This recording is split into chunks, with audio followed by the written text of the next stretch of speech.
Jadi hari ini kita mau buat vlog donor darah. Nah, buat donor darahnya sendiri itu ada di gerejaku, yaitu di CKI Keluarga Kerajaan. Nah, buat yang kepo alur donor darah dari awal sampai akhir gimana, ikutin terus.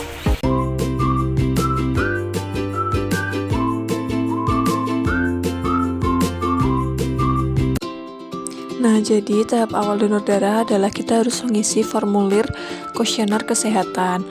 Gunanya apa? Karena untuk memberikan informasi dasar tentang identitas diri dan riwayat kesehatan. Nah, biasanya pendonor juga perlu menunjukkan kartu identitas seperti KTP. Dan buat pendonor yang sudah rutin, biasanya nomor identitasnya akan dicatat. Setelah kita melewati tahap pertama yaitu tahap registrasi, mengisi formulir pendaftaran dan kuesioner kesehatan, selanjutnya kita akan masuk ke tahap kedua yaitu pemeriksaan pendahuluan. Pemeriksaan pendahuluan ini meliputi pengukuran berat badan, pemeriksaan kadar hemoglobin darah atau HB, dan pemeriksaan golongan darah bagi pendonor yang pertama kali donor. Tujuan dari pemeriksaan pendahuluan ini adalah untuk mengevaluasi kondisi kesehatan pendonor sebelum pengambilan darah. Persiapan sebelum donor darah sendiri yaitu tidur yang cukup sebelum donor, sarapan atau makan 3-4 jam sebelum donor, banyak minum air putih, dan hindari aktivitas fisik berat setelah donor. Sekarang kita akan masuk ke tahap ketiga yaitu pemeriksaan kesehatan oleh dokter.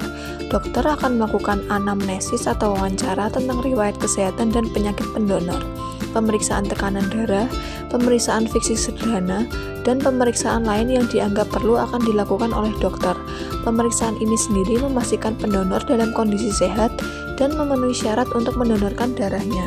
Beberapa manfaat donor darah sendiri yaitu yang pertama, dapat mengurangi resiko kanker dan kolesterol hingga 88%, yang kedua, mendeteksi penyakit, yang ketiga, menjaga kesehatan jantung, yang keempat, merangsang pembentukan sel darah baru, yang kelima, mendonorkan 450 ml darah dapat membakar 650 kalori.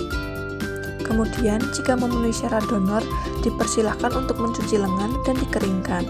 Tujuannya untuk meminimalkan kontaminasi bakteri. Dilanjutkan dengan proses penyadapan. Penyadapan dilakukan oleh petugas yang profesional yang di bidangnya, memberikan label di kantong darah pendonor, dan mengambil sampel darahnya untuk pemeriksaan di laboratorium. Pada akhir penyadapan, darah pada bagian ujung selang yang digunting harus segera disil atau direkatkan dengan erat menggunakan electric sealer untuk meminimalkan kontaminasi bakteri. Untuk prosedur donor darah sendiri, saat hendak mendonorkan darah, pendonor akan berbaring atau duduk di kursi dengan lengan terentang di sandaran tangan. Tourniquet akan ditempatkan di atas lengan sekitar 3 ruas jari. Tujuannya untuk membuat pembuluh darah lebih mudah terlihat dan mudah untuk memasukkan jarum ke dalamnya. Penempatan tourniquet ini juga dapat membantu mengisi kantong darah lebih cepat. Petugas akan memasukkan jarum steril baru ke pembuluh darah di lengan. Petugas lalu memasang jarum pada tabung plastik tipis dan kantong darah. Setelah itu, petugas akan meminta kamu mengepalkan tangan beberapa kali untuk membantu aliran darah dari vena. Setelah itu, darah dikumpulkan ke dalam tabung untuk pengujian. Kemudian darah dibiarkan memenuhi kantong kira-kira setengah liter. Jarum biasanya ditempat sekitar 10 menit. Jika sudah selesai, petugas akan mencabut jarum dan memasangkan perban kecil di tempat jarum, dan petugas akan melilitkan pembalut di tangan.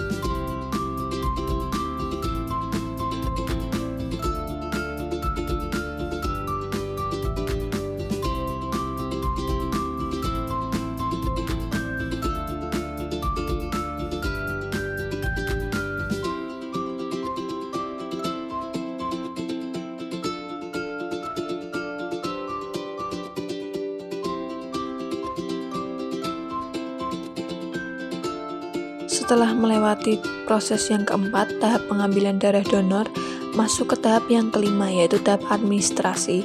Tahap administrasi ini biasanya pendonor akan mengambil kartu donor dan vitamin. Lalu tahap terakhir yaitu tahap keenam yaitu pemulihan. Pendonor dianjurkan untuk istirahat dan menikmati hidangan ringan yang disajikan oleh tim PMI.